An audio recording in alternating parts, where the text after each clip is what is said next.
Janata curfew. ఎవరికి party వచ్చినా వాళ్ళు గాంధీ హాస్పిటల్ ఉండాల్సింది.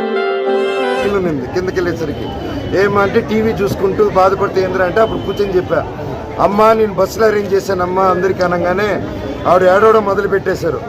నాన్న నా జీవితంలో నువ్వు ఏమి ఇచ్చినా నేను సంతోషపడి ఇంత సంతోషపడి ఉన్నావు, నువ్వు 10 కాలాల పాటు చల్లగా ఉండని దీవించింది నా తల్లి. అంటే ఎంతోమందికి కష్టాలు ఇది. ఎంతోమంది వాళ్ళ తల్లిని దారిలో వాళ్ళ తల్లిని ఎత్తుకుంటే 80 సంవత్సరాలు ఒక తల్లిని ఎత్తుకుంటూ వెళ్ళడం, 3 సంవత్సరాల బిడ్డని సూట్ కేసుల మీద లాక్కుని వెళ్ళడం, ఇవన్నీ చూస్తుంటే గుండె తరుక్కుపోతుంది. సో ప్రతి ఒక్కరు వచ్చి ఒక్కరొక్కరు ఒక చెయ్యి వేస్తే వీళ్ళందరికీ మన ఇళ్ళకి పంపించవచ్చని నేను కోరుకుంటున్నాను, నమ్ముతున్నాను. మనందరూ భారతీయులు, ప్రతి ఒక్కరు ముందుకొచ్చి ప్రతి ఒక్కరికి తోడు నిలబడతారని కోరుకుంటున్నాను అని మీరందరూ పాటిస్తారని కోరుకుంటూ సెలవు తీసుకుంటున్నాను. Thank you so much. జై హింద్. మనం జాగ్రత్తగా ఉంటేనే ఇది ఆపగలుగుతాం.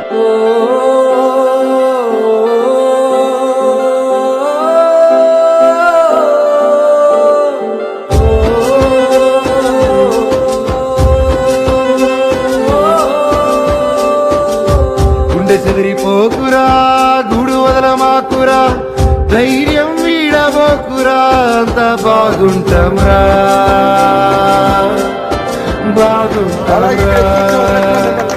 ఇంటికి చేరేంతవరకు నా బాధ్యత.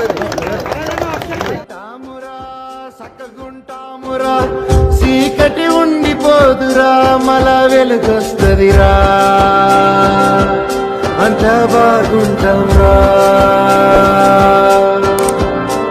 మన కంటికైనా కనబడని శత్రు వచ్చినా నేను కంటికి రెప్పోలుగాసే వైద్యులుండెనా, మన మంచి కోరెటోలు ఒక సంచె వేసినారు. ఈ వీడియో మీకు నచ్చినట్లయితే లైక్ బటన్ క్లిక్ చేయండి. మరిన్ని వీడియోలను పొందడానికి దయచేసి సబ్స్క్రైబ్ చేయండి.